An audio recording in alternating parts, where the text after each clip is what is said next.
Hey guys, it's Rollcubs and boy do I have one for you today. The easiest experience an hour in your life. Now, in a recent DDoS attack, they've broken old farming dungeon. I don't know how, we'll discuss that in a second, but I want to take this time to thank Blizzard for constantly breaking things just to give me content. They're really just true mates. On the DDoS attack, changes seem to have been made to the servers. I'm presuming for either a rollback or something software related. However, I'm sure one of your smart viewers will tell me what it is, because I'm not too sure.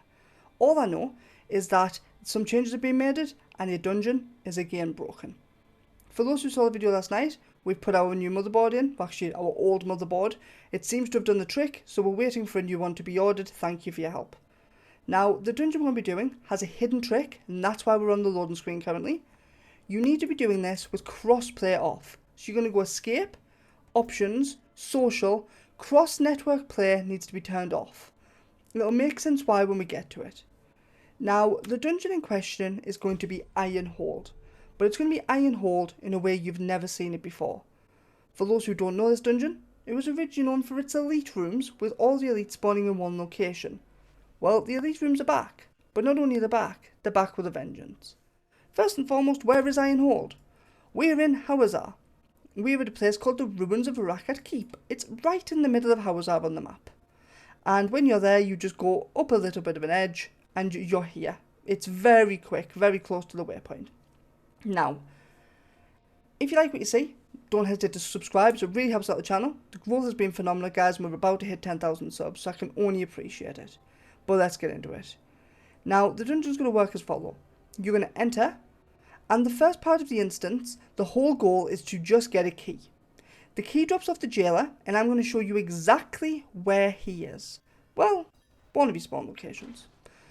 Now, as you enter, you go through all these doors. The enemies, you only want to kill them if they are grouped. If they are not grouped, you don't want them. So right here, we'll AoE them down because they're in a group. But do your best not to stop for them. And in here, I've just simply tried to record this and the butcher was there, so I restarted it and he's here again. So I'll tell you what, we're just going to continue with him here. And there we go, there's the Spectre and there's the jailer's key. If he's not here, you're going to run all the way along the bottom edge. Jailer, go... Butcher, go away. You're ruining my video. And you're going to continue forward. A group like this, I would always AoE down because it's big experience. And you should be able to AoE down about 90,000 experience worth in the first zone. And you would run all the way along to the edge. And you would, by the time you get to the end here, you would have run into him. If you haven't, then you missed him. Anyway, let's double back and let's go to the door. The door is always in the same location. When you go through the door, you're going to get to an event room. And what have we got? We've got a channeling shrine. Excellent. The event room can be one of multiple. We got the perfect one, the construct. It's so quick, done, just like that. However, sometimes you do get levers, which takes about 8 seconds. Sometimes you get a champion, which again is a couple of seconds. And you're going to continue. When you get to this part, because we're after experience, you're going to group the big enemies up. Because they are worth a lot of experience, like here, and AoE them down, okay? You don't want to spend too long on them because they're not our main goal. Our main goal is the fact the elite room is back. Now, the elite room was something that this dungeon had where all of the elites in the dungeon spawned in one location. And as you can see, just like before, they are back again. However, there is now not one elite room. There is now 2 elite rooms minimum. And there can be 3. The reason we've turned it on to cross-play off is because I did 10 runs of this. Some boots, uniques, nice. I did 10 runs of this as cross-play on and only ever got 2. And actually sometimes only got 1 loot room. However, when I turned off, I thought that was still the butcher following us there. Once I turned cross-play off, I got a guaranteed 2 every time. And more importantly, I actually sometimes got 3 3 elite room spawns, which was absolutely insane. Here we go, guys. Exactly as I said, the second loot room. This is the second elite room. So all you do is you run around, you pull them all together, and you kill them all. As we can get 3, you could at this point reset. Because you found a 2, you could not waste your time and check. But honestly, I would just double check any final nooks and crannies. We've got treasure goblins, we've got all sorts around here. And see what we can get. So we've done pretty much all of the second half of the dungeon now. And at this point here, you would be using the nightmare reset method, so you would just leave dungeon and re-enter. Because we have just logged in after showing you the method of crossplay off, we will have to leave dungeon and then we would have to log out to reset. But I'm just mainly going to go through a couple of things.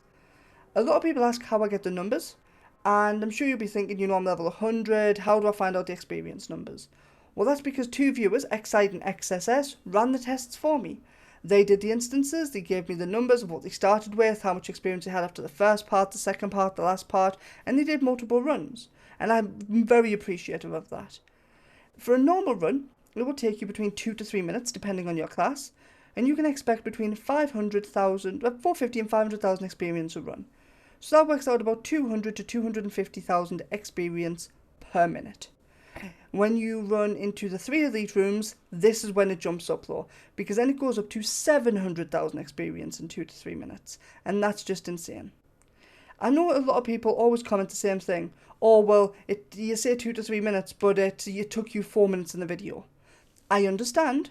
That's because I'm also reading off a script and trying to go through that. On my average runs here, it's actually 2 minutes and 22 seconds. The only reason I remember that is because it's 222. But that's the way about what I get. If you feel you're a bit faster of a class, say you're playing a Whirlwind Barb, you'll smash through it. If you're a Necro, you might be closer to 2.5 to 245. But overall, any class can do this. It's an amazing experience, and it will definitely be used until they decide to try and hotfix it again. It's an easy farm, fun to do, and mixes it up a bit rather than being inside of Alders or Hallowed Glacier. But anyway, until next time, Cubs, subscribe and peace.